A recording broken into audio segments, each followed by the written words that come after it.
బాగా గమనించాలి ప్రియమైన దేవుని వారలారా. ఇంతకీ యేసు ప్రభుల వారు తన ఇష్ట ప్రకారం చెయ్యాలన్న కోరిక ఎప్పుడైనా వచ్చిందా? అది కూడా చూద్దాం మనం బైబిల్లో. ఈ వచనాన్ని బట్టి రెండు ఇష్టాలు కనిపిస్తున్నాయి. తండ్రి ఇష్టం కనిపిస్తోంది, కుమారుడి ఇష్టం కనిపిస్తోంది. రెండు ఇష్టాలు ఉన్నప్పటికీ కూడా ప్రభుల వారు అంటున్నాడు, అంత పెద్ద మహానుభావుడు సైతమే నేను తండ్రి ఇష్ట ప్రకారమే చేస్తాను తప్ప నా ఇష్ట ప్రకారం నేను చేయగోరను అని ఒకటి మనకు అర్థమవుతున్నప్పుడు, మరి కుమారుడి యొక్క ఇష్టము ఏ రోజైనా కనిపించిందా? ఆయన ఇష్టాలు ఎలా ఉన్నాయి? ఒకసారి మన బైబిల్లోనికి వెళ్ళి చూద్దాం. మత్తయి గారు రాసినటువంటి సువార్త 26వ అధ్యాయం. మత్తయి సువార్త 26వ అధ్యాయము 38, 39 వచనాలు చూద్దాం. 26, 38, 39. అప్పుడు యేసు, మరణమగునంతగా నా ప్రాణము బహు దుఃఖముతో మునిగి ఉన్నది. సిలువ గట్టపు సందర్భం ఇది ఉన్నది. మీరు ఇక్కడ నిలిచి నాతో కూడా మెలకువగా నుండుడని వారితో చెప్పి కొంత దూరం వెళ్ళి సాగిలపడి నా తండ్రి సాధ్యమైతే ఈ గిన్నె నా యొద్ద నుండి తొలగిపోనిమ్మో. ప్రభుల వారికి కూడా కష్టం వచ్చిందండి. నేను బాగా గమనించాలి. సాధ్యమైతే ఈ గిన్నె అంటే ఈ మరణాన్ని నాకు తప్పించేయి తండ్రి అనేది ఎవరి ఇష్టం? ఇప్పుడు యేసు ప్రభుల వారి ఇష్టం, కుమారుడి ఇష్టం. సాధ్యమైతే ఈ మరణాన్ని తప్పించు అంటున్నాడు. ఏమిటి మామూలు మరణమా అండి? ఉదయం 9 గంటలు సిలువ ఎక్కితే 3 గంటల వరకు, అనగా ప్రాణం పోయేంత వరకు, అంటే 6 గంటల సేపు సిలువ మీదే బాధపడాలి. ఎంత బాధాకరమైనటువంటి విషయం మీరు బాగా గమనించండి. 6 గంటల సేపు సిలువ యాతన భరించాలి, బాధపడాలి. ఇవన్నీ ఆలోచించి సాధ్యమైతే నా తండ్రి అని ప్రార్థనలో ప్రాధేయపడుతున్నాడు. ఇది యేసు ప్రభుల వారి ఇష్టం. ఒకవేళ యేసుక్రీస్తు ఇష్టమే జరుగుంటే, ఒకవేళ ఆపేస్తుంటే, ఒకవేళ యేసు ప్రభుల వారి ఇష్టమే జరుగుంటే మనం పరలోకం వెళతామా? ఈ యొక్క మానవాళికి ఈ ప్రపంచ మానవాళికి యేసు బలి జరగకపోతే, యేసు వధ జరగకపోతే పరలోకం చేరుకుంటామా? పాప క్షమాపణ దొరికేదా? యేసు ఇష్టం ఎలా ఉందో చూసారండి. యేసుక్రీస్తు సొంత ఇష్టాన్ని నెరవేర్చుంటే, తప్పించుంటే, అదే అంటున్నాడు, యేసుక్రీస్తు సొంత ఇష్టాన్ని నెరవేర్చి ఉంటే తనకు నష్టం జరిగేది. ప్రపంచ మానవాళికి నష్టం జరిగేది, తండ్రికి కోపం వచ్చేది కనుక, అంతే కదండి. నా కుమారులను అందరినీ రక్షిస్తావని నిన్ను పంపితే నువ్వు నీ ఇష్టాన్ని నెరవేర్చుకుని, నువ్వు నీ యొక్క ఆ కష్టాన్ని భరించలేక తప్పించుకుని ఉంటే ఈ బిడ్డలందరూ ఎక్కడికి వెళ్ళిపోతారని చెప్పేసి తండ్రి కోపపడేవాడు. అది అర్థం చేసుకున్నటువంటి కుమారుడు తనయుడు తన ఇష్టాన్ని కూడా పక్కన పెట్టి, సాధ్యమైతే ఈ గిన్నె, ఈ మరణం నా యొద్ద నుంచి తొలగించు అని కుమారుడి ఇష్టాన్ని కూడా పక్కన పెట్టి తండ్రి ఇష్టాన్ని బట్టే నేను నెరవేరుస్తున్నాను అంటున్నాడు. చూడండి ఎంత గొప్ప మాట. అంటే కష్టాన్ని భరించాడు, శ్రమలను భరించాడు, అవమానాలను భరించాడు, పిడిగుద్దులను భరించాడు, రక్తము కారునంతగా భరించాడు, శిలువ మరణాన్ని భరించాడు, కొరడా దెబ్బలు భరించాడు, ముళ్ళ కిరీటాన్ని భరించాడు. కానీ తప్పించు అంటున్నాడు. తప్పించటం అనేది నా ఇష్టం, భరించాలన్నది తండ్రి ఇష్టం. కానీ ప్రభువు వారు అంటున్నాడు, నేను నా తండ్రి ఇష్ట ప్రకారమే చేయకూడదును, తండ్రి సాధ్యమైతే నువ్వు తప్పించు అన్నాడు. కానీ వెంటనే ఏమన్నాడు? 26:39 మళ్ళీ చూడండి. అయినను మత్తయి 26:39, అయినను నా ఇష్ట ప్రకారము కాదు. ప్రభుల వారి ఇష్టం ఏంటి? సిలువ మరణాన్ని తప్పించుకోవడం ప్రభుల వారి ఇష్టం. వెంటనే రిలీజ్ అయిపోయాడు. ప్రపంచ మానవాళ్ళందరూ మిణుకుమంటే అలా కనిపిస్తున్నారు. అయ్యో, ఈ బిడ్డలందరూ తండ్రికి దూరం అయిపోతారు కదా అని గమనించి అన్నిటినీ భరించడానికి సిద్ధమైపోయి తన ఇష్టాన్ని కూడా చంపుకొని నా ఇష్ట ప్రకారము కాదు. అంత పెద్ద మహానుభావుడే నా ఇష్ట ప్రకారము కాదు, నీ చిత్త ప్రకారమే కానిమ్మని ప్రార్థించాను అన్నది చూడండి. నీ ఇష్ట ప్రకారమే కానిమ్మని ప్రార్థించాను, అయినను నా ఇష్ట ప్రకారము కాదు తండ్రి, నీ ఇష్ట ప్రకారమే కానిమ్మని ప్రార్థించాను. నిజంగా ఎంత గొప్పగా అర్థం చేసుకున్నాడు చూడండి, ఎంత గొప్పగా అర్థం చేసుకున్నాడు. బాగా గమనించాలి. ఏమండి, ఒక బండి కొనుక్కున్నారు అనుకోండి, ఒక ఊరు నుంచి మరో ఊరికి వెళ్ళాలని బయలుదేరింది అనుకోండి. ఏమండి, మధ్యలో దారి మళ్ళితే ఎలా ఉంటుంది? నువ్వేమో రైట్ సైడ్ తిరగాలి, అదే లెఫ్ట్కి తిరుగుతుంది. బాగా గమనించాలి. నువ్వేమో తెనాలి పోవాలి, అదేమో కొల్లూరు పోతానట్టు హ్యాండిల్. ఇదేంట్రా నాయన, 1,00,000 పోసి కొన్నాను, బండి పేపర్లు నా పేరు మీద ఉన్నాయి, పెట్రోల్ నేనే కొట్టించుకుంటున్నాను, నా మాట వినకుండా అటు తిరుగుతుందని చెప్పేసి నువ్వు అంటావా లేదా? నేను అంటారు కదండి. హ్యాండిల్ నీ చేతిలో ఉంది, బండి నీది, పేపర్లు నీ పేరు మీద ఉన్నాయి, నువ్వు చెప్పినట్టుగా వినటం అనేది నీకెంత ఇష్టమో. నువ్వు కొనుక్కున్నావు కాబట్టి. ప్రారంభంలోనే మనకు వచనాన్ని చూసాం మనం. ఈ బాడీలో ఉన్నటువంటి, శరీరంలో ఉన్నటువంటి ప్రతి అవయవము తండ్రి ఇష్ట ప్రకారముగా శరీరంలో ఉంచెను ఉంది. బండి నువ్వు చెప్పినట్టుగా వినటం అన్నది ఎంత న్యాయమో నీ కష్టంగా ఉంది కాబట్టి. ఈ శరీరం కూడా ఎవరు చెప్పినట్టుగా వినాలి? ఈ శరీరానికి హ్యాండిల్ ఎవరి చేతిలో ఉండాలి? దేవుడి చేతిలో ఉండాలి. దేవుడి చేతిలో ఉండాలి అంటే ఈ శరీరం కూడా దేవుడు ఎటు తిప్పితే వాడు తిరగాలి హ్యాండిల్. కానీ బాధాకరమైనటువంటి విషయం ఏంటో తెలుసా? హ్యాండిల్ దేవుడి చేతుల్లో నుంచి తీసివేసి అపవాదిగాడి చేతికి అప్పచెప్పారు, నన్ను తిప్పుకొని ఇష్టం వచ్చినట్టుగా. ఈ శరీరం అనేటటువంటి ఈ అవయవాలు, ఈ దేహం అనేటటువంటి ఈ శరీరము దేవుడి బండి అయితే దేవుడి చేతిలో హ్యాండిల్ ఉండాలి. కానీ ఎవరి చేతిలోకి పెట్టేశారు? అపవాది చేతిలోనికి పెట్టేసేసారు. చూడండి, దేవుని ఆలోచన విధానం కూడా ఇలాగే ఉంది. ఆయన ఇష్ట ప్రకారముగా జరగాలట. ఎక్కడ జరుగుతుంది? ఎక్కడ జరుగుతుంది? అందుకే యోహాను సువార్తలో ఒక మంచి మాట ఉంది చూడండి. యోహాను సువార్త 8వ అధ్యాయం, యోహాను సువార్త 8వ అధ్యాయం 44వ వచనం. మీ యొక్క బళ్ళు ఎవరి హ్యాండిల్స్ ఎవరి చేతిలో పెట్టారు మీరు గమనించాలి. ఇప్పుడు యోహాను సువార్త 8వ అధ్యాయం 44. మీరు మీ తండ్రి యగు అపవాది సంబంధులు. ఏమండి? మీరు మీ తండ్రి యగు అపవాది సంబంధులు, మీరు వాడి చిత్త ప్రకారము చేయుచున్నారు, మీరు వాడి చిత్త ప్రకారము చేయగోరుచున్నారు. మీ తండ్రి దురాశలను నెరవేర్చగోరుచున్నారంటే అర్థమేంటి? అపవాదిగాడి ఇష్ట ప్రకారంగా చేస్తున్నారు. ఈ యొక్క దేహం అనేటటువంటి వాళ్ళు హ్యాండిల్స్ అన్ని వాడి చేతికి అప్పచెప్పేశారు. దీన్ని బట్టి మీలో దేవునికి ఉపయోగపడే సాధనాలు కాదు. ఏమండి, మరి ఎవరి సాధనాలు అయిపోయినాయి? అపవాది సాధనాలు అయిపోయినాయి. మరి యేసుక్రీస్తుల వారు మాత్రం అలా లేరు. చూడండి, అలా లేరు. యేసు ప్రభుల వారు అలా లేరు. ఏమంటున్నాడు యేసు ప్రభుల వారు? ఆలోచించాలి. ప్రపంచ మానవాళి మొత్తము హ్యాండిల్స్ అన్ని తీసుకెళ్లి అపవాది చేతిలో పెట్టేశారు, నేను ఇష్టం తిప్పుకోవాలి. కానీ ప్రభుల వారికి కూడా దేహమే, ప్రభుల వారికి కూడా కన్నుంది, ముక్కుంది, కాలుంది, అవయవాలు ఉన్నాయి, రక్తం ఉంది, నరాలు ఉన్నాయి, ఎముకలు ఉన్నాయి, దేహం ఉంది, ఆత్మ ఉంది. ప్రభుల వారు కూడా తల్లి గర్భంలో నుంచి వచ్చాడు, మరి గర్భంలో నుంచి. మరి ఈ శరీరాన్ని ఎవరి చేతిలో పెట్టాడు? మత్తయి సువార్త 26వ అధ్యాయం, మత్తయి సువార్త 26వ అధ్యాయము 42వ వచనం చూడండి. మత్తయి సువార్త 26వ అధ్యాయము 42వ వచనం. మరలా రెండవ మారు వెళ్ళి నా తండ్రి అంటే మొదటిసారి ప్రార్థన చేశాడు. నా తండ్రి, నేను దీనిని త్రాగితేనే గాని ఇది నా యొద్ద నుండి తొలగిపోవటం సాధ్యము కాని ఎడల ఏమండి నీ చిత్తమే సిద్ధించుగాక. నా ఇష్టమేమో మరణాన్ని తప్పించుకోవాలంటుంది ఈ శరీరం, కానీ నా ఇష్టం పక్కన పెట్టు. నా ఇష్టం అసలు లెక్కలోది కాదు, అసలు తీసుకోవద్దు. నాకు ఇప్పుడు అర్థమైపోయింది.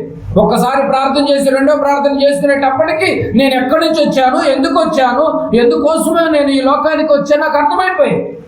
కనుక ఇప్పుడు అంటున్నాడు ప్రభులు వారు, నీ చిత్తమే సిద్ధించుగాక అని ప్రార్థించి, నీ చిత్తమే సిద్ధించుగాక అంటే నా ఇష్ట ప్రకారం అయితే సిలువ మరణం నాకొద్దు, అంతే కదండి. నా ఇష్ట ప్రకారం సిలువ మరణం నాకొద్దు, తండ్రి ఇష్ట ప్రకారం అయితే సిలువ మరణం పొందాలి. ఎవరి ఇష్ట ప్రకారానికి ఓటేసాడు ఇప్పుడు మీరు చెప్పండి? తండ్రి ఇష్టానికే ఓటేశాడు. మరి నీవు ఎవరికి ఓటేస్తున్నావు?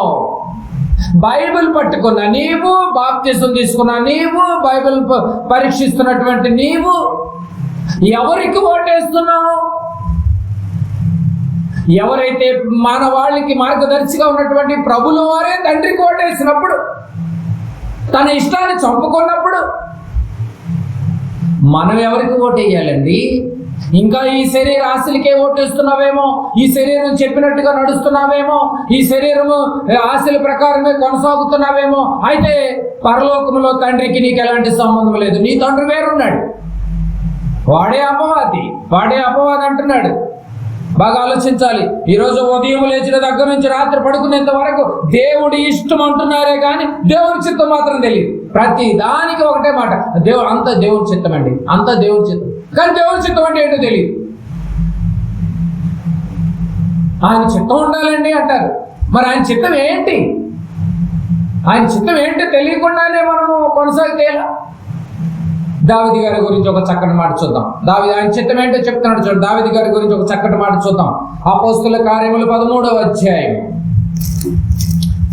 అపోస్తుల కార్యములు 13వ అధ్యాయం 22వ వచనం చూడండి. ఈయన కూడా మనిషే, దావీదు గారు యెష్షయి కుమారుడే. అపోస్తుల కార్యములు 13వ అధ్యాయం 22వ వచనం. తరువాత అతనిని తొలగించి దావీదును వారికి రాజుగా ఏర్పరచెను.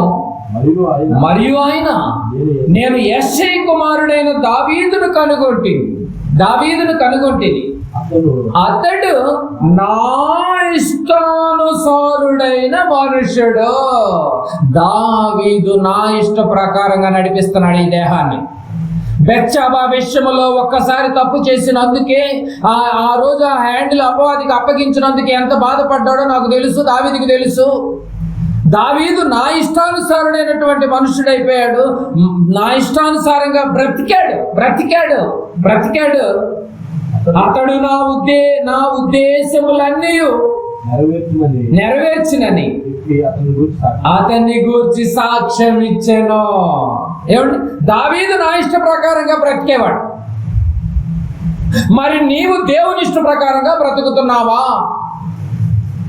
భూలోకానికి వచ్చినటువంటి నా కుమారుడు నా ఇష్ట ప్రకారంగా బ్రతికాడు, తన ఇష్టాన్ని చంపుకున్నాడు, అది ప్రార్థనలో వ్యక్తపరిచాడు. అది చదివా మనం యోహాను సువార్తలో, మత్తయి సువార్తలో. దావీదు కూడా తన ఇష్ట ప్రకారంగానే, దేవుడి ఇష్ట ప్రకారంగానే బ్రతికినట్టుగా ఒకటి కనిపిస్తుంది. ఏమండి? ఒకవేళ బ్రతకకపోతే పరలోకానికి వెళ్ళమ్మా. యేసు ప్రభుల వారు తండ్రి ఇష్ట ప్రకారంగా బ్రతికుండకపోతే ఈరోజు మన పరలోకానికి వెళ్ళేవాళ్ళం కాదు, పాప క్షమాపణ దొరికేది కాదు. ఏమండి? ఖచ్చితంగా మనం ఎక్కడికి వెళ్ళేవాళ్ళం? నరకానికే వెళ్ళేవాళ్ళం. అందరూ దేవుడి ఇష్ట ప్రకారంగా జరిగిస్తున్నారు, తండ్రి ఇష్ట ప్రకారంగా జరిగిస్తున్నారు. మరి నీకు తండ్రి ఇష్ట ప్రకారంగా జరిగిస్తున్నావా ఈ దేహంతో? జరిగించకపోతే వెళ్ళేది నరకానికేనండి. ఏమండి? రెండు దారులండి. ఒకటి పరలోకం, చనిపోయిన తర్వాత నీకు రెండు దారులు కనిపిస్తే కళ్ళు మూయింగలు. ఒకటి నరకం, ఒక నరకపు దారి, ఒకటి పరలోకపు దారి. పరలోకపు దారికి ఎవరు వెళ్తారు? తండ్రి ఇష్ట ప్రకారంగా జరిగించినటువంటి వాళ్ళు పరలోకపు దారికి వెళ్ళిపోతారు. తండ్రి ఇష్ట ప్రకారం జరిగింపని వాడు నరకానికి వెళ్ళిపోతాడు. దావీదు నా ఇష్ట ప్రకారంగా జరిగించాడు, వెళ్ళిపోతాడు పరలోకం దారిలో. నా కుమారుడు నా ఇష్ట ప్రకారంగా జరిగించాడు, వెళ్ళిపోయాడు, తండ్రి కుడి పార్శ్వంలో కూర్చొని ఉన్నాడు. మొదటి ఫలం. నీవు కూడా, నేను కూడా, క్రైస్తవులందరూ కూడా, బైబిల్ పట్టుకున్నటువంటి ప్రతి ఒక్కళ్ళు కూడా దేవుడి ఇష్ట ప్రకారంగా జరిగిస్తేనే వెళ్ళేది పరలోకం, లేకపోతే వెళ్ళేది నరకమే. ఇది ఖచ్చితం అని బైబిల్ పట్టుకున్న క్రైస్తవుడికే తెలియకపోతేనా? ఏమండి బాగా గమనించాలి. ఏమండి స్కూల్కి వెళ్తూ ఉంటారు పిల్లలు, 10th క్లాస్ పిల్లలు బ్యాగులో కుక్కి ఒక 50 పుస్తకాలు పట్టుకుని వెళ్తారు. బ్యాగ్ అంతా తీసుకుని సంవత్సరం అంతా మోసుకుని వెళ్తుంటే వీధిలో కూర్చున్నటువంటి వాళ్ళు, అరుగుల మీద కూర్చున్నటువంటి వాళ్ళందరూ అప్పుడు చూస్తూ ఉంటాడు. ఏమని, ఏం చదువుతాడో, పుస్తకాలన్నీ తీసుకెళ్తాడు, వారం మొత్తం అనుకుంటున్నారు. అలాగే అనుకుంటారు కదండి. సంవత్సరం వారు వాననక ఎండనక సెలవనక అన్నీ తిరుగుతూనే ఉన్నాడండి బాబు. ప్రైవేట్కి వెళ్ళినా 50 పుస్తకాలు తీసుకెళ్తాడు. ఏమండి స్కూల్కి వెళ్ళినా 50 పుస్తకాలు పట్టుకుని వెళ్తూ ఉంటాడు. బురదలో కూడా లాక్కుని వెళ్ళిపోతూ ఉంటాడు. వర్షం వచ్చి నాకుండా వెళ్ళిపోతూ ఉంటాడు. సంవత్సరం అయిన తర్వాత పరీక్షలు పెట్టారు. పరీక్షలు పెడితే ఆ అన్ని పుస్తకాలు మోసుకెళ్ళాడు, ఫెయిల్ అయిపోయాడు మొత్తం. వెళ్ళినటువంటి వాడిని చూసి, పిల్లల్ని చూసి ఏమనుకున్నారు, వీడు బాగా చదువుతాడు కావాలనుకున్నారు. ఫెయిల్ అయిన తర్వాత తెలిసింది వీడు అసలు పుస్తకాలే ఓపెన్ చేయడంట స్కూల్కి వెళ్ళి. అది సంవత్సరం తర్వాత తెలిసింది. ఏమండి మీకు ఇది అర్థమైందండి? ఈరోజు అందరి చేతిలో ఏముంది? ప్రతి ఆదివారం అనగానే అందరి చేతుల్లో వెళ్ళిపోతున్నారు. వర్షం అయినా వెళ్ళిపోతున్నారు, ఎండైనా వెళ్ళిపోతున్నారు, ఆదివారం వెళుతున్నారు, శుక్రవారం వెళుతున్నారు, గురువారాలు వెళుతున్నారు, గృహ కూడికలు వెళుతున్నారు. అందరి చేతుల్లో బైబిల్ హుటీగా వెళ్ళిపోతున్నారు. రేపు మరణించిన తర్వాత రిజల్ట్ తెలుస్తుంది. తండ్రి ఇష్ట ప్రకారంగా చేసినటువంటి వాడు పరలోకపు దారిలోకి వెళ్ళిపోతాడు. తండ్రి ఇష్ట ప్రకారంగా చెయ్యనటువంటి వాడు నరకానికి వెళ్ళిపోతాడు. నరకానికి వెళ్ళిపోయారంటే క్రైస్తవులు అందరూ అక్కడ కనిపించారంటే అర్థమేంటో తెలుసా? బైబుల్ నువ్వు ఏ రోజు ఆ స్కూల్కి వెళ్ళేటటువంటి వాడు పుస్తకాలు మోసుకుని వెళ్ళాడు కానీ ఓపెన్ ఎలా చెయ్యలేదో, నువ్వు కూడా పట్టుకుని వెళ్ళావు కానీ బైబుల్ని ఏ సదస్సులో కూడా నువ్వు ఓపెన్ చేయలేవు. ఓపెన్ చేస్తుంటే నీ బ్రతుకులు వేరుంటాయి. ఓపెన్ చేస్తుంటే తండ్రి ఇష్టమేంటో తెలుసుండేది.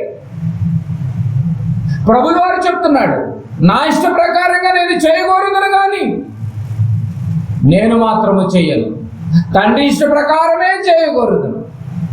దావీదు గారి గురించి సాక్ష్యం ఉంది. అతడు నా ఉద్దేశాలన్నీ నెరవేరుస్తున్నాడు. దావీదు నా ఇష్టానుసారుడైనటువంటి మనుషుడు. బాగా గమనించాలి ప్రియమైన దేవుని వారలారా. ఈ రోజు అందరికీ బైబిల్ ఉంది కానీ లోపలేముందో అన్నది మాత్రం ఎవరికి తెలియదు. చాలా మంది మేము దేవుల్లో ఉన్నామని గర్వంతో తిరుగుతున్నారు, కానీ ఉపయోగం లేదు ప్రియమైన దేవుని మాట. లోపల విషయం ఏముందో నీకు తెలియాలి. లోపల విషయం ఏముందో తెలుసా అండి నీకు? పాపమే చెయ్యని వాడు, ఈయన నోట ఏ పాపము లేదని పిలాతు స్టేట్మెంట్ ఇచ్చాడే, పాపమే చెయ్యని వాడు. బాగా గమనించాలి, పాపమే చెయ్యని వాడు తండ్రి ఇష్ట ప్రకారంగా నెరవేర్చినప్పుడు. ఈ లాజిక్ అర్థమవుతుందండి మీకు? ఏ పాపము చెయ్యని వాడే ఎవరి ఇష్టాన్ని నెరవేరుస్తున్నాడు? తండ్రి ఇష్టాన్ని నెరవేరుస్తున్నాడు. మనము ఎందుకు దేవుని ఇష్టాన్ని, మనం ఎన్నో పాపాలు చేస్తున్నాం కదండి. ఏ పాపము, ఏ మచ్చ, ఏ డాగు లేనటువంటి ప్రభులు వారే తండ్రి ఇష్టాన్ని నెరవేరుస్తుంటే అన్ని పాపపు కోపంలో కూరుకుపోయినటువంటి మనకి పరలోకము ఇస్తాడా? చెప్పాలి. ఇప్పుడు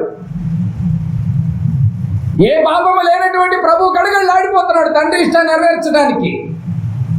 మనం ఇంకెంత గడగడలాడాలి? ఏ రోజున ఓపెన్ చేసి నువ్వు చూస్తున్నావా? మనకెందుకు దేవుని ఇష్టాలు తెలియకుండా పోయిందంటే ఏమండి, ఖచ్చితంగా మనం వెళ్ళేది నరకానికే. ఎవరికి అర్థం కావట్లేదు. ఏ మినిస్టర్ అన్నది ఇక్కడ ఇంపార్టెంట్ కాదు. ఇక్కడ పాపము చెయ్యలేనటువంటి ప్రభుల వారే ప్రభు ఇష్టాన్ని చంపి తండ్రి ఇష్టాన్ని నెరవేర్చాడు అంటే పాపము చెయ్యని ప్రభువు నెరవేర్చాడు తండ్రి ఇష్టాన్ని. మరి పాపము చేస్తున్నటువంటి మనము, పాపములో నడుస్తున్నటువంటి మనము తండ్రి ఇష్టాన్ని బట్టి ఇంకెంత నడవాలి మీరు బాగా గమనించాలి. ఖచ్చితంగా వెళ్ళేది నరకమేనండి. ఆయన ప్రభుల వారు ఎంత ఖచ్చితమో కూడా మీకు తెలియాలి. ఈ విషయంలో మొహమాటం ఉండదండి తండ్రికి. ప్రభుల వారికి మొహమాటం ఉండదండి. చివరిగా మనం ప్రభుల వారు ఎంత ఖచ్చితమో తెలుసా అండి? ఎంత ఖచ్చితమో తెలుసా? కొన్ని వచనాలు మనం చూద్దాం. చివరిగా మార్కు సువార్త ఈ పాయింట్ మీకు అర్థమైంది కదండి. ఏ పాపము చేయని వాడు అయినటువంటి ప్రభుల వారు ఎవరి ఇష్టాన్ని నెరవేర్చాడు? ఆయన గురించినటువంటి స్టేట్మెంట్ ఏంటి? ఆయన నోట ఏ పాపము లేదు, ఏ కపటము లేదు. ఏ కపటము లేని, ఏ పాపము లేని ప్రభుల వారే గడగడలాడుతూ తండ్రి ఇష్ట ప్రకారంగా నేను చేయకూడదునని ప్రపంచ మానవాళికి స్టేట్మెంట్ ఇచ్చినప్పుడు మనము అందరి ఇష్టాలు పక్కన పెట్టి ముందు దేవుడి ఇష్టం ఏంటో నువ్వు తెలుసుకో. దేవుడి ఇష్టం తెలుసుకోకుండా మందిరానికి వెళ్ళి వాళ్ళు అట్లా వీళ్ళు ఇట్లా, ఆ సహోదరుడు అట్లా ఈ సహోదరుడు అట్లా, ఇవన్నీ నీకు అనవసరం. ముందు నువ్వు బైబిల్ ఓపెన్ చేయి, తండ్రి ఇష్టం ఏంటో తెలుసుకో. పరలోకాన్ని మిస్ అయిపోతావు, నరకానికి దగ్గర అయిపోతావు. ఆయన ఎంత ఖచ్చితమో తెలుసా అండి? మార్కు సువార్త 3వ అధ్యాయం, మార్కు సువార్త 3వ అధ్యాయము, మార్కు సువార్త 3వ అధ్యాయము 20 నుంచి చదువుకుందాం. ఆయన ఎంత ఖచ్చితమో తెలియాలి, ప్రభువుల వారు ఎంత ఖచ్చితమో తెలియాలి ప్రభువుని వారిని వెంబడిస్తున్నటువంటి క్రైస్తవులకు. మార్కు సువార్త 3వ అధ్యాయం 20 నుంచి. ఆయన ఇంటిలోనికి వచ్చినప్పుడు జనులు మరలా గుంపుగూడి వచ్చేది కనుక, ఆయన ఇంటిలోనికి వచ్చినప్పుడు జనులు మరలా గుంపుగూడి వచ్చేది కనుక భోజనము చేయుటకైనను వారికి వీలు లేకపోయేను. యేసుప్రభుల వారి ఇంట్లో ఉన్నప్పుడు గుంపుగూడి జనాలందరూ ఇంటికి వచ్చేస్తున్నారట, భోజనం చేయడానికి కూడా వీలు పడతలేదట. 21వ వచనం. ఆయన ఇంటి వారి సంగతి విని ఆయన మతి చెలించి ఉన్నదని చెప్పి ఆయనను పట్టుకొని పోయారు. ఇంట్లో పరిస్థితి ఎలా ఉంది? ఇంట్లో పరిస్థితి ఎలా ఉంది? యేసుప్రభుల వారి ఇంటి వారు అంటున్నారు ఆయనకి మతిపోయిందండి, మతి చెల్లించిందంటే పిచ్చోడు, ఆయన మెంటల్ కేసు అని, అంతే కదా. ఆయన మతి చెల్లించి ఉన్నదని చెప్పి ఆయనను పట్టుకొని పోయారు. ఇలాంటి వాడు సమాజంలో ఉండకూడదు. అప్పచెప్పింది ఎవరు? ఇంట్లో వాళ్ళు అప్పచెప్పారు. ఇలాంటి మతి చెల్లించేవాడిని ఇళ్లలో ఉంచకూడదు అని ఆ జనంలో గుంపు అంతా ఇంటికి వస్తుంటే తీసుకెళ్ళిపోండి బాబు, ఈ మతి చెల్లించేవాడు ఇక్కడ ఎందుకన్నా ప్రభులు వారు. బాగా గమనించాలి ఈ విషయాలని, రైట్ అని అన్నారు కదండి ఇంటి వారు. 31వ వచనం చూడండి. 31వ వచనం. ఆయన సహోదరులను తల్లియు వచ్చి ఇంట్లో నుంచి వెళ్ళగొట్టేశారు కదా, మతి చెల్లించిందని ఇంట్లో నుంచి వెళ్ళగొట్టేశారు. వెళ్ళిపోయిన తర్వాత ఆయన స్వార్థ పరిచర్యలు తిరుగుతున్నాడు ప్రభుల వారు. కొద్ది కాలానికి సహోదరులు తల్లి ఆయన ఎత్తుక్కుంటూ వచ్చారు. బాగా గమనించాలి ఇక్కడ మీరు, ఆయన వెతుక్కుంటూ వచ్చారు. 31లో ఆయన సహోదరులను తల్లి వచ్చి వెలుపల నిలిచి ఆయనను పిలవనంపించిన మీటింగ్ జరుగుతుంది. అక్కడ శిష్యులను పిలిచి, అయ్యా మీ ప్రభుల వారి తల్లి వచ్చింది, తమ్ముళ్ళు వచ్చారు, ఒకసారి వెళ్ళి చెప్పండి అయ్యా అని చెప్పి అన్నారు. మీటింగ్ బయట ఉన్నప్పుడు ఇలా ప్రభుల వారి మీటింగ్లో ఉన్నాడు. ఏమంటే ఆయన సహోదరులు ఆయన తల్లి, పదం బాగా గమనించాలి, ఆయన సహోదరులు ఆయన తల్లి వచ్చి 32 వచనం. వారు పిలువ నంపించి జనులు గుంపుగా ఆయన చుట్టూ కూర్చుండి ఉండేది. గుంపుగా ఉన్నారు, కలుగురు వారు దూరంగా ఉన్నారు, వీళ్ళ మీటింగ్ బయట ఉన్నారు, తల్లి సహోదరులు. 32వ వచనం. వారు ఇదిగో నీ తల్లియు నీ సహోదరులను వెలుపట ఉండి, ఎక్కడున్నారు వీళ్ళు? వెలుపట ఉండి నీ కోసరం అంటే నీ కోసము వెతుకుచున్నారని ఆయనతో చెప్పగా. మీటింగ్ జరుగుతుంది, తల్లి వచ్చింది, సహోదరులు వచ్చారు, బయట ఉన్నారయ్యా నీ కోసం వెతుకుతున్నారని చెప్పారండి. నీ కోసం వెతుకుతున్నారని చెప్పారు. బాగా గమనించాలి, నీ కోసం వెతుకుతున్నారని ఆయనతో చెప్పగా ప్రభుల వారికి చెప్పగా. బాగా గమనించాలి. నెంబర్ 1, దారి తెలియక తప్పిపోయిన వాడని వెతుకుతున్నారా? బాగా గమనించాలి. 21వ వచనంలో మతి చెల్లించిందని బయటికి పంపించేశారు. దారి తెలియక తప్పిపోతున్నాడని వెతుకుతున్నారా? తల్లి సహోదరులు. 2, మతి చెల్లించిన వాడని వెతుకుతున్నారా? దారి తెలియక తిరుగుతాడని వెతుకుతున్నారా? లేకపోతే పిచ్చోడ్రా పాపం ఎక్కడెక్కడ ఉంటారో తెలియదు పట్టుకోద్దామని వెతుకుతున్నారా? ఎందుకు వెతుకుతున్నారు? ఏమిటి అర్థమవుతుందండి? ఎందుకు వెతుకుతున్నారు మరి వీళ్ళు? ఎందుకు తిరుగుతున్నారు? మతి చెల్లించిన వాడైతే స్వస్థతలు చేయగలడా? తల్లికి అర్థం కాలేదు, సహోదరులకు అర్థం కాలేదు, ఇంటి వాళ్ళకి అర్థం కాలేదు విషయాలు ప్రభుల వారి గురించి. మతి చెల్లించిన వాడు ఏమండి స్వస్థతలు చేయగలడా అండి? మతి చెల్లించినటువంటి వాడు రొట్టెలు పంచగలడా 5,000 మందికి? అర్థమైందా? గర్భాన్ని పుట్టినటువంటి కుమారుడు ఆనాడు ఆన్ ది స్పాట్ ఆ టైంలో మరీకే అర్థం కాలేదు. మతి చెల్లించిన వాడు స్వస్థతలు చేయగలడా? మతి చెల్లించిన వాడు అందరికి 5,000 మందికి రొట్టెలు పంచగలడా? 12 గంపలు మళ్ళీ ఎత్తించగలడా? వచ్చినటువంటి వారందరినీ ఆనందింప చేస్తున్నాడండి బాబు. ఏమండి బుద్ధిహీనులాగా మారిపోయారండి. ఎవరికి అర్థం కావట్లేదు ప్రభు. ఇంట్లో వాళ్ళకి కూడా అర్థం కాలేదు. ఇంట్లో వాళ్ళకి కూడా ప్రభు అర్థం కాలేదు. ఆ టైంలో తల్లికి కూడా అర్థం కాలేదు. పెంతుకోస్తు పండుగ రోజు రియలైజ్ అయ్యింది తల్లి కూడా, సహోదరులు కూడా. శిలువ మరణానికి వెళ్ళినప్పుడు రియలైజ్ అయ్యింది తల్లి. ఏమంటే బాగా గమనించాలి. 33వ వచనం బాగా గమనించాలి. ఎందుకు వెతుకుతున్నారు? మతి చెల్లించిన వెతుకుతున్నారా? తప్పిపోయాడని వెతుకుతున్నారా? ఆ రోజు సంతలో తప్పిపోయాడనంటే చిన్న వయసులోనే వెతికారంటే ఒక అర్థం ఉంది. మరి ఇప్పుడు ఎందుకు వెతుకుతున్నారు? ప్రభు గొప్పతనం తెలియకే వెతుకుతున్నారు. ప్రభు యొక్క క్యాపబిలిటీ తెలియకే వెతుకుతున్నారండి బాబు. 33వ వచనం చూడండి. ఆయన నా తల్లి నా సహోదరులు ఎవరని తన చుట్టూ కూర్చున్న వారిని కలియ చూచి, ఇదిగో నా తల్లియు నా సహోదరులను. ఏమంటే తన చుట్టూ కూర్చున్నటువంటి వారిని కలిగి చూసి, ఇదిగో నా తల్లియు నా సహోదరులని 35వ వచనంలో చెప్తున్నాడు చూడండి. దేవుని చిత్తము చొప్పున జరిగించువాడే నా సహోదరుడు సహోదరియు తల్లియు అని చెప్పాను. ఏమర్థమవుతుందండి మీకు? దేవుని చిత్త ప్రకారం జరిగించేవాడే నా సహోదరుడు, నా సహోదరి, నా తల్లి అని చెప్తున్నాడు. ఎంత స్ట్రైట్ గా మాట్లాడుతున్నాడు తెలుసా? ఎంత ఖచ్చితంగా మాట్లాడుతున్నాడు తెలుసా ప్రభు? దేవుని ఇష్ట ప్రకారంగా చేయని వాడు, దేవుని ఇష్ట ప్రకారంగా చేయని వారికి యేసుక్రీస్తు ఎవరు అవుతారు? విరోధి అవుతాడు. అంతే కదండి? దేవుని ఇష్ట ప్రకారంగా చేయని వాడికి యేసుప్రభుల వారు విరోధి అవుతాడు. అయితే సొంత తల్లికే సహోదరులకే ఎలాంటి రికమెండేషన్ లేదంటున్నాడు. నువ్వెంత అంటున్నాడు ఇక్కడ మీకు అర్థం కావాలి. తల్లి అయి ఉండొచ్చేమో కానీ లోపల ఇన్విటేషన్ లేదు. సహోదరులు అయి ఉండొచ్చేమో లోపలికి ఇన్విటేషన్ లేదు మీటింగ్లోకి. ఎందుకంటే మీరు నన్ను అర్థం చేసుకోలేదు, మతి చెల్లించింది అన్నారు, పిచ్చివాడు అన్నారు.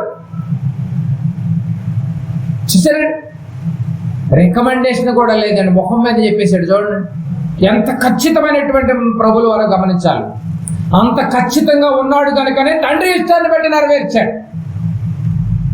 కనుక ప్రియమైన దేవుని వారులారా, తల్లి ఇష్ట ప్రకారము సొంత తల్లికే సహోదరులకే నో రికమెండేషన్ అంటున్నాడంటే దేవుడు నువ్వు ఎంత అంటున్నాడండి. ఎంత గొప్ప విషయం అండి అసలు. బాగా గమనించాలి. చివరగా ఎవరైతే తన అవయవములతో తండ్రి ఇష్ట ప్రకారంగా జరిగిస్తారో వాళ్ళే నా వాళ్ళు, మిగిలిన వాళ్ళు నా రక్త సంబంధికులైనా ఏమండి నా వాళ్ళు కాదు అంటున్నాడు ఇక్కడ. ఎవరిని చూయించి? తల్లిని చూయించి, సహోదరులు చూయించి, అక్కడున్న మీటింగ్కి వచ్చినటువంటి వాళ్ళందరికీ చెప్తున్నాడు, నా తండ్రి ఇష్ట ప్రకారంగా చేసే వాళ్ళే నా సహోదరులు, నా తల్లి అంటున్నాడు. ఎలాంటి రికమెండేషన్ లేదంటే ఎంత ఖచ్చితంగా ఉన్నాడో చూడండి ప్రభుల వారు. ఏ రోజైనా బైబిల్ ఓపెన్ చేసామండి మనం? ఏ రోజైనా బైబిల్ మాత్రం పట్టుకుని వెళ్ళి తిరుగుతున్నట్టున్నాం. బాగా గమనించాలి. ఎవరైతే తన వాళ్ళని తండ్రి ఇష్ట ప్రకారంగా జరిగిస్తారో వాళ్ళే నా వాళ్ళు, మిగతా వాళ్ళందరూ నా రక్త సంబంధికులు కావచ్చు కానీ నా వాళ్ళు మాత్రం కాదు. నా వాళ్ళు అవ్వాలి అంటే, నా తండ్రి దగ్గరికి చేరుకోవాలి అంటే ఒకటి జరగాలి. ఏం జరగాలి? వాక్యపట్నంలో చదివినటువంటి రిఫరెన్స్ ఇప్పుడు చదవండి, మీకు అర్థమైపోతుంది. మత్తయి సువార్త 7వ అధ్యాయం. ఈ వచనం అర్థం కావడం కోసం మనం ఇదంతా తిరిగి వచ్చాం. మత్తయి సువార్త 7వ అధ్యాయము ఇప్పుడు చూడాలి. మనం బైబిల్ పట్టుకున్నటువంటి ప్రతి ఒక్కరు చూడాలి, మందిరానికి వెళుతున్న ప్రతి ఒక్కరు చూడాలి, బైబిల్ని ధ్యానిస్తున్నటువంటి ప్రతి ఒక్కరు కూడా చూడాలి. మత్తయి సువార్త 7వ అధ్యాయం 21వ వచనం. ప్రభువా ప్రభువా ప్రభువా. అందరి నోట ప్రతి ఒక్కడు ప్రభువా ప్రభువా ప్రభువా మాట తప్ప ఇంకే మాట ఉండదండి బాబు. ప్రభువా ప్రభువా అని నన్ను పిలుచు ప్రతి వాడును పరలోక రాజ్యంలో ప్రవేశింపడు. పిలిచేవాడు వెళ్ళడు. ప్రవేశం అంటే ఎంట్రీ లేదు. ఏమన్నా అర్థమైందండి? ఇప్పుడైనా ఎంట్రీ లేదు. తల్లి వచ్చి బయట అంటుంది, మీరు అనుకున్నటువంటి ఆ ప్రభు నా కుమారుడే అంటుంది. నీ తల్లి వచ్చిందని చెప్పింది అన్నాడు అని అంది కదండి. నీ తల్లి వచ్చిందని చెప్పండి వెళ్ళి మీ ప్రభుకి. నీ సహోదరులు వచ్చాడని చెప్పండి మీ ప్రభుకి. కానీ ఇక్కడ ప్రభువును మాట్లాడుతున్నాడు ప్రభుల వారు. ప్రభువా ప్రభువా అని పిలిచేవాడు పరలోక రాజ్యములో ప్రవేశింపడు. కానీ పరలోకమందున్న మా తండ్రి చిత్త ప్రకారం చేయవాడే ప్రవేశించును. చూసారా? పరలోకమందున్న నా తండ్రి చిత్త ప్రకారము చేయువాడే ప్రవేశించును. నా తండ్రి చిత్త ప్రకారం చేయువాడే ప్రవేశించును. చెప్పిన వాడు చేసాడా లేదు మీరు చెప్పండి. ఇప్పుడు ఈ మాట చెప్పింది ప్రభుల వారు కదండి. ప్రభుల వారు ఏం చెప్పాడు చివరిగా? నా తండ్రి చిత్త ప్రకారంగా చేసేవాడే ప్రవేశించును అన్నాడు. ఇప్పుడు ప్రభుల వారు పాపంతో ఉండి చేశాడా, పాపం లేకుండా చేశాడా? ఏ పాపం లేకుండానే తండ్రి ఇష్ట ప్రకారంగా చేశాడు.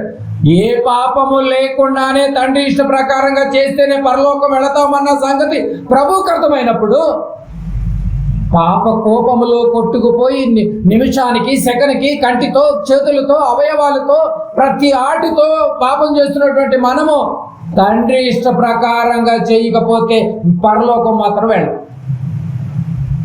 అంటే యేసు ప్రభు వారికి ఒక రూలు, మనకు ఒక రూలా? ఆలోచించండి. యేసు ప్రభుల వారికైనా అదే రూలు, మనకైనా అదే రూల్. ఆ రూల్ని ఇక్కడ మెన్షన్ చేస్తున్నాడు. నేను చేశాను.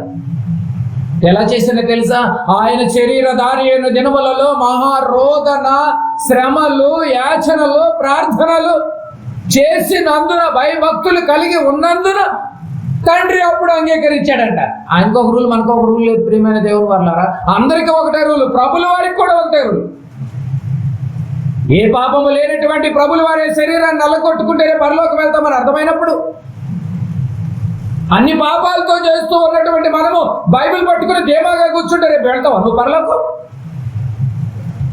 బైబిల్ పట్టుకుని నువ్వు ఏ సంఘానికి వెళ్ళినా కూడా నేను పలానా మారుమోగి సంఘానికి వెళుతున్నాను కదా నువ్వు అన్నా కూడా నువ్వు వెళ్ళేది పరలోకానికి కాదు, నరకానికే. లోపల విషయమే తెలియదు, లోపల ఓపెనే చేయవు. ప్రభు మనసు ఏంటో తెలియదు. ప్రభు మనస్సును తొంగి చూస్తే ఏమర్థమవుతుందంటే ప్రభు మనస్సులో తండ్రి మనసు ఉంది. నీ మనసు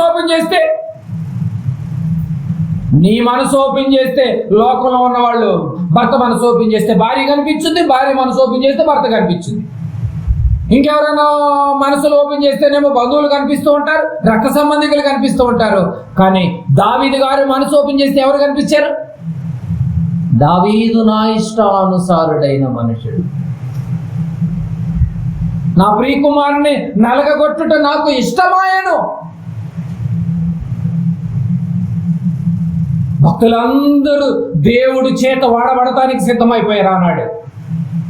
మరి ఇప్పుడు దేవుని యొక్క కార్యక్రమాల్లో, దేవుని యొక్క సంఘములో, క్రీస్తు సంఘములో మనం కూడా దేవునికి వాడబడటానికి నువ్వు సిద్ధంగా ఉంటే, నలగొట్టడానికి నువ్వు సిద్ధంగా ఉంటే, అవమానపడటానికి నువ్వు సిద్ధంగా ఉంటే, భరించడానికి నువ్వు సిద్ధంగా ఉంటే, జీవవాక్యాన్ని చేతపట్టుకుని జ్యోతుల వలె నువ్వు వెలుగుతూ కాలిపోతూ ఉంటే అప్పుడే నువ్వు వెళ్ళేది పరలోకం. లేకపోతే ఖచ్చితంగా వెళ్ళేది నరకమే. ప్రభువా ప్రభు అని పిలిచినంత మాత్రాన పరలోక రాజ్యంలో ప్రవేశింపడ్డు. ఖచ్చితమే. తండ్రి ఇష్ట ప్రకారంగా జరగాలి. తండ్రి ఇష్ట ప్రకారంగా జరగాలంటే ఆషామాషిగా చేయటం కాదు. ఏ పాపము చేయనటువంటి ప్రభువే తండ్రి ఇష్ట ప్రకారంగా జరిగించాడు. బలి వెలగాలని ఎవరు? నేను అసలు ఏ పాపం చేయనండి, నాకు బాప్తిస్మం అవసరం లేదు, నాకు ప్రభు బల్ల అవసరం లేదు, నేను ప్రార్థనకు వెళ్ళాల్సిన అవసరం లేదు అన్నటువంటి వాళ్ళు కూడా ఉంటున్నారు. మరి ఏ పాపము చేయనటువంటి ప్రభు పరిచర్యకు ఎందుకు తిరిగాడు? ఆయా గ్రామాలు పట్టుకుని ఎందుకు తిరిగాడు? అవమానాలు ఎందుకు పడ్డాడు? చేపలు పట్టుకునేటువంటి వాళ్ళని వెంబడించి వాళ్ళని దేవునిలో తండ్రిలో ఎంతగా నిలబెడతానికి ప్రయాసపడ్డాడు. మనం కన్ను తెరిస్తే పాపం, చూస్తే పాపం, నడిస్తే పాపం, వింటే పాపం, అన్ని పాపాలే. అన్ని పాపాలను భరించడానికి వచ్చినటువంటి ప్రభులు వారు నీ చేతిలో 66 పుస్తకాలు పెట్టాడు. ఈ రోజు నుంచి అయినా నువ్వు ఓపెన్ చేయి. తండ్రి ఇష్టమేంటో తెలుసుకో. ఆయన ఆలోచనలో నువ్వు బ్రతుకు. కుమారుడే గడగడలాడుతున్నాడు, నా ఇష్ట ప్రకారంగా చేయకూడదు కానీ నేను చేయలేను. నాకు అర్థమైపోయింది. సాధ్యమైంది ఈ గిన్నె, ఈ మరణం అనేటటువంటి ఈ గిన్నె తప్పించిన ఆయన. కానీ మరోసారి ప్రార్థనలో రిలీజ్ అయిపోయాడు. నీ చిత్తమే సిద్ధించును గాక. ఆలోచించాలి. బైబిల్ కలిగినటువంటి క్రైస్తవులకు నిజంగా ఎంత గొప్ప మాటలు, ఎంత విలువైనటువంటి మాటలు. బైబిల్ కలిగిన క్రైస్తవులకు దేవుని ఇష్టం తెలుసా? ఆయన ఇష్టం నీకు తెలుసా?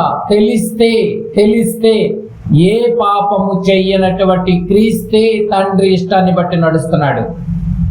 నేను నడవాల్సిన అవసరం లేదు అనుకుంటే మాత్రం నువ్వు వెళ్ళేది నరకానికి. ఆలోచించండి. 7:21 మాత్రం ఖచ్చితంగా మీరు గుర్తుండిపోవాలి. ఎప్పుడు గుర్తుండాలి మీకు. మత్తయి సువార్త 7:21 మాత్రం ఖచ్చితంగా గుర్తుండాలి. పిలిచేవాడు పరలోకానికి పోడు, ప్రవేశింపడు, ఎంట్రీ లేదు. చేసేవాడే. దేని బట్టి చేయాలి? తండ్రి ఇష్ట ప్రకారమే చేయాలి. అలా ప్రభులు వారు చేశాడు, అలా ఒక దావీదు గారు చేశాడు, అలా ఎంతో మంది భక్తులు చేశారు. అలా నువ్వు నేను కూడా, మనమందరం కూడా సంఘానికి వస్తున్న మనం, బైబిల్ పట్టుకుని వెళ్తున్న మనం, బాప్తిసాలు తీసుకున్నటువంటి మనం, ప్రభువులో పాలు పొందుతున్నటువంటి మనం, ఈ రోజు నుంచైనా ఒక మంచి నిర్ణయం తీసుకోండి. తెలుసో తెలియక ఇప్పటి వరకు మన దేహం అనే యొక్క గాడికి హ్యాండిల్ అపవాదికి అప్పచెప్పేవేమో, ఇక నుంచైనా కూడా దేవుడికి అప్పచెప్పు. ప్రభువా, మీరు అసలైనటువంటి నా తండ్రి, కానీ మేము అపవాదిని తండ్రిగా పెట్టుకుని నా ఇష్ట ప్రకారంగా బ్రతికానేమో అని ఇప్పుడు నీకు నువ్వే నల్లగొట్టుకో, మార్చుకో అని బైబిల్ చెప్తాం. ఆలోచించండి. ప్రభు రాబోతున్నాడు. రేపు తండ్రి ఇష్ట ప్రకారంగా చేసినటువంటి వారిని ఈ దూతలందరూ వచ్చేసి పోగు చేస్తారు. పరలోకంలో నుంచి 1000 దూతలతో వచ్చి ఎవరైతే తండ్రి ఇష్ట ప్రకారంగా జరిగించారో వాళ్ళని కుడివైపుకు తీసుకువెళ్తాడు. జరిగింపనటువంటి వారు ఆటోమేటిక్గా ఎడవైపుకి వెళ్ళిపోతారు. ఆటోమేటిక్గా నెక్స్ట్ వెళ్ళేది నరకాన్ని. బైబిల్ కలిగి ఉన్నటువంటి నీవాన్ని ఎప్పటికైనా ఒక మంచి నిర్ణయం తీసుకో. నీ ఇష్టాన్ని పక్కన పెట్టు, నీ కుటుంబ ఇష్టాలను పక్కన పెట్టు. కుటుంబం మొత్తం కలిసి తండ్రి ఇష్టాన్ని నెరవేర్చాలి. ప్రభు రాబోతున్నాడు. ప్రభువే తండ్రి ఇష్టాన్ని నెరవేర్చాడు. అప్పుడు మనమెంత ఎంత ఖచ్చితం అంటే సొంత తల్లినైనా సహోదరుల్ని కూడా, ఇదిగో రక్త సంబంధికులను కూడా పక్కన పెట్టి తండ్రి ఇష్ట ప్రకారంగా జరిగించేటటువంటి వారికే రేపు పరలోకం అని చెప్పాడు, ఎంట్రీ అని చెప్పాడు. అలాంటి గొప్ప మహానుభావుడు ఈ లోకానికి వచ్చి, నేను వెళ్ళిపోతున్నాను, ఇదిగో మళ్ళీ నేను త్వరగా రాబోతున్నాను, నా ఇష్ట ప్రకారంగా జరిగించండి, తండ్రి ఇష్ట ప్రకారంగా జరిగించండి, నీ ఇష్టాన్ని మీరు పక్కన పెట్టండి అన్నాడు. ఆ ప్రభు రాబోతున్నాడు. వచ్చేటప్పటికి ఈ రోజు నుంచి అయినా ప్రభువా, నీ ఇష్టమేంటో నాకు తెలియచేయని ప్రతి గ్రంథాన్ని పరిశీలించండి. ఇలా ఎన్నో విషయాలను బ్రతుకును మార్చుకోండి, కుటుంబాలను మార్చుకోండి, బంధువులు మార్చుకోండి, వీలైతే గ్రామాన్ని మార్చుకోండి, ఇంకెక్కువ శక్తి ఉంటాయి. నిన్ను నువ్వు మార్చుకోండి, నీ భర్తను మార్చుకోండి, నీ భార్యను మార్చుకోండి. ప్రభు అయితే రాబోతున్నాడు. ఎప్పుడు వస్తాడనేది తెలియదు. ఇంకా టైం ఉందిలో అనుకుంటే మాత్రం ఇక్కడ నువ్వు పొరపాటు పడుతున్నావే. ఏ రోజు కన్ను మూస్తుందో కూడా తెలియదు. ఈ రోజు అయితే భయంకరమైన పరిస్థితుల్లో ఉంది. ఏ రోజు గుండె ఆగిపోతుందో కూడా తెలియదు. హార్ట్ అటాక్ అనేది ఎప్పుడో రేర్ కేసుగా వినేవాళ్ళం చాలా కాలం క్రితం. ఇప్పుడు అందరికీ హార్ట్ అటాక్లే. ఏ రోజు ఎప్పుడు గుండె ఆ ఇంజిన్ ఆగిపోతుందో తెలియదు. ఇంజిన్ ఆగిపోతే వాటర్ ఆగిపోతే భూమిలో నుంచి పైకి రావు, పొలం తడవదు, పంట పండదు, నువ్వు బ్రతకడానికి గుర్తుండదు. ఈ దేహం అనేటటువంటి బండిని నడిపించడానికి ఒక ఆత్మ అనే ఒక పవరు ఏ రోజైతే బాడీలోంచి బయటకు తీస్తాడో తెలియదు. ఆ తీసిపోయిన రోజు ఈ కాళ్ళు పని చేయవు, ఈ చేతులు పని చేయవు, ఈ కళ్ళు పని చేయవు, ఈ కిడ్నీలు పని చేయవు, ఈ అవయవాలు పని చేయవు, రక్త ప్రసరణ ఆగిపోయి స్తంభించది, గడ్డగట్టిపోతాయి. ఆ రోజు బాధపడే కంటే ఈ రోజు నుంచి అయినా నడవగలిగేటప్పుడే, చలించేటప్పుడే, జీవం కలిగినప్పుడే, చూసేటప్పుడే, మాట్లాడేటప్పుడే, చదవగలిగేటప్పుడే, కూర్చునేటప్పుడే, వెళ్ళగలిగేటప్పుడే ప్రయత్నించండి, కూడుకోండి, దేవునిలో బాగా బలంగా నిలబడండి. నీ చేతుల్లో ఉన్న 66 పుస్తకాల్లో ఉన్నటువంటి మహాజ్ఞానాన్ని నువ్వు ప్రతి నిత్యము నువ్వు ధ్యానించు. తండ్రి ఇష్టమేంటో ఆటోమేటిక్ నీకే బయట పెట్టిపోదు. ఎవరో చెప్తాం కాదు, నీకే అర్థమైపోదు. చదువుకున్న వారు చదవక, చదువు లేనటువంటి వారు చదవక ఎవరు చదవాలి ఈ బైబిల్? క్రైస్తవుడే చదవకపోతే, క్రైస్తవులకే తెలియకపోతే, క్రైస్తవేతరులకి ఏమర్థమవుతుంది? క్రైస్తవులే కుటుంబాలను కట్టుకోలేకపోతే ఇంకా బయట కుటుంబాలను మనం ఏం కడతాం? కుటుంబమా జాగ్రత్త, సంఘమా జాగ్రత్త, ప్రభు అయితే రాబోతున్నాడు. బైబిల్ కలిగినటువంటి నీకు తెలియాలి దేవుడి ఇష్టమేంటో. ఆ ఇష్టమేంటో ప్రభులు వారు చెప్పాడు. నేనే అన్ని ఎక్కడ పక్కన పెట్టి తండ్రి ఇష్టాన్ని నెరవేరుస్తున్నప్పుడు నువ్వు నెరవేర్చకపోతే మాత్రం పరలోకం అయితే రాదు నాయనా, నా కుమారుడా అని ప్రేమించి మరీ చెప్పాడు. మొహమాటం లేకుండా చెప్పాడు. ఆలోచించండి, మంచి నిర్ణయం తీసుకోండి. కళ్ళు మూసుకోండి, ప్రార్థన చేసుకున్న ప్రేమను దేవుని వల్ల. మహాగణుడా, మహోన్నతుడా, ఘనమైన దేవా, మీ పాదాలకు వందనాలు చెల్లించుకుంటున్నాము నాయన. ఒక మధ్యాహ్న సమయంలో మీ విలువైనటువంటి మాటలు, మా బ్రతుకులకు అవసరమైనటువంటి మాటలు, ఈ దేహాన్ని నాయన ఈ దేహంలో ఎన్నో అవయవాలు, ఈ అవయవాల్ని మీ ఇష్ట ప్రకారంగా జరిగినాయి నాయన. తెలుసో తెలియకో మేము మా ఇష్టం అనుకున్నాం మేము ఎంతకాలం, కానీ ప్రతి అవయవము మీకు ఇష్టమైనట్టుగానే జరిగింది. ఈ ఇష్టాలని నాయన మా ఇష్టంగా మార్చుకుంటున్నామేమో స్వార్థపూరితముగా. మమ్మల్ని మేము క్షమించుకుంటున్నాం తండ్రి, అది మీరే చేయాలి. తలదించుకుంటున్నాము నాయన, మీరే మన్నించాలి. ఈ రోజు నుంచి మీ ఇష్ట ప్రకారంగా జరిగిస్తానని మీ ప్రియకుమారుడు, ఏ పాపము చేయనటువంటి, ఏ కపటము లేనటువంటి మీ ప్రియకుమారుడే మీ ఇష్టాన్ని నెరవేర్చడానికి గడగడలాడిపోతుంటే, అన్ని పాప కోపంలో కూరుకుపోతున్నటువంటి మేము ఇంకెంతగా గడగడలాడింది ఆయన. అలాంటి భయము భక్తి ప్రపంచ మానవాళికి ఎంతైనా అవసరమని ఒకనాడు సొలొమోను గారు చెప్పేశారు తండ్రి.